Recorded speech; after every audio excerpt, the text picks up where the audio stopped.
tout en vous présentant les salutations chaleureuses de son Excellence Monseigneur l'Archevêque. Je voudrais donc en son nom déclarer close la 10e édition de la campagne d'évangélisation au sein de la Pointe Saint-Jean-Paul II de la communauté famille chrétienne.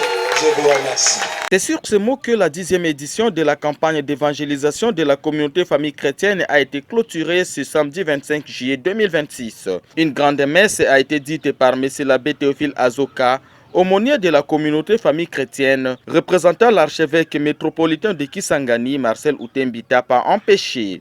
Dans son homélie tirée du livre de l'Évangile selon saint Marc, chapitre 16 du 9e au 18e verset, le prélat catholique a insisté sur l'aspect unificateur de l'Eucharistie avant de mettre un accent particulier sur la nouvelle technologie de l'information et de la communication, l'homosexualité, l'occultisme, le tribalisme, sont là les obstacles à la fraternité dans les couples. L'aumônier de la communauté famille chrétienne exhorte tous à éviter l'égoïsme.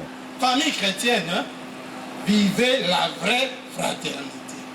La fraternité réelle. La vraie fraternité se construit autour de l'Eucharistie. Nous avons les démons actualisés. Nos démons aujourd'hui, c'est la nouvelle technologie mal utilisée. Nos démons aujourd'hui, c'est l'homosexualité présentée comme une victoire. Nos démons aujourd'hui, c'est la rose croix présentée comme la puissance de ceux qui dirigent le monde. Nos démons aujourd'hui, c'est l'endékoya, le tribalisme qui a gangréné notre société, voire même l'Église. Égoïsme, lokoso et kabolaka. Nakati na biso ba Kristu, tosa la attention. Na likambo yao ebengami bozui. Po yango nde bozwi ya ndenge na ndenge nde ezali komenase bomoko kolinga kolia yo moko te okoya kokoma enemi ya ndeko na yo po ozolinga otonda yo moko mokolo moko bokoya kokabona pamba nzoka nde Eucharistie ya esantu oyo toliaka eza po tokabona te eza po tozala bomoko oyo azala matoyi ya koyoka. Dans son mot avant la clôture de la messe, le couple Berger Wawana, Aimé et Tendresse, se réjouit par le fait que tout soit bien passé. Pour le couple organisateur, l'objectif de cette campagne a été bien atteint. Il appelle alors tous les couples à vivre le vrai amour pour la pérennité du lien conjugal. Nos cœurs débordent de joie et de reconnaissance envers les Seigneurs. Quand nous avons commencé à organiser cette activité, on avait annoncé la maladie à virus et Ebola. Nous étions incertains que cette activité allait s'organiser de cette manière. Et avoir le déroulement des activités, pour nous, c'est un sentiment de joie, un sentiment de reconnaissance envers le Seigneur. L'objectif poursuivi, c'était de réveiller la sensibilité des frères et des sœurs afin de vivre une fraternité réelle. Il n'y a pas beaucoup de gestes qui témoignent une vraie fraternité au sein de nos familles, au sein de notre communauté. Les prédicateurs qui sont venus nous animer sont allés à profondeur pour réveiller à nous des petites choses qu'on semblait ignorer. Ça, c'est vraiment un objectif reçu. Avec la grâce du Saint-Esprit, je suis convaincu qu'on aura un changement dans notre manière de regarder les autres, dans nos attitudes, comment nous devons nous comporter vis-à-vis de la fraternité et de la communion. La campagne d'évangélisation 10e édition se clôture aujourd'hui. En réalité, cette campagne commence aujourd'hui. Nous, mamans, dans l'intercession de la Vierge Marie, nous devons prier afin que la fraternité règne dans nos familles.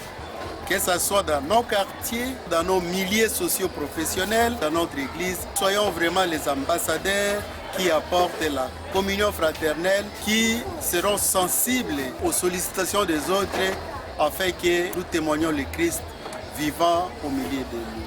Au sortir de la messe, quelques participants n'ont pas mis leur langue dans la poche pour exprimer leurs sentiments de joie. Après ces 4 jours de marathon, je suis ravi de joie seulement. Je ne sais pas comment je vais m'exprimer. Nous sommes satisfaits, papa, par la joie du Seigneur Jésus-Christ. Dieu va faire quelque chose pour nous, je sais ça. Ayez la foi en Jésus-Christ. Seigneur va vous sauver, comme il nous a sauvés. Glorifions d'abord le Seigneur.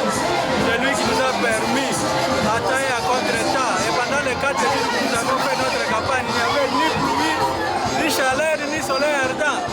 vient de terminer avec une joie immense. Dès le premier jour qui a commencé le mercredi 22 jusqu'aujourd'hui samedi, avec une messe d'action de grâce. Et à la fin, nous avons terminé avec la donation du Saint-Sacrement. Vraiment merci au Seigneur, je pense que tout s'est bien passé. Vraiment félicitations et gloire à Dieu. Je suis très contente, très contente, très contente. Dieu a agi, Dieu a restauré. Ici, ce sont les cliniques des mariés. On arrête les difficultés. Dieu résout mon problème. Tout s'est bien passé. Pendant 4 jours, nous avons vu la gloire de notre Dieu. Nous sommes dans la joie. La Bible nous dit mieux vaut la fin que le commencement. Nous disons gloire de Dieu à notre Dieu. Il nous a visités, il nous a bénis, il a agi au milieu de nous. Au-delà de nos limites, Dieu agit. Que nous ne puissions pas décourager. Papa, maman, ainsi que les enfants, que nous ne puissions pas décourager. Parce que Dieu est toujours à nos côtés, à nos familles, de rester toujours éveillés, de rester dans la prière. La 10e édition de la campagne de la communauté famille chrétienne a été un moment fort de concentration en prière et plusieurs problèmes ont trouvé solution. Occasion faisant le larron, plusieurs couples ont confié à Dieu leur requête.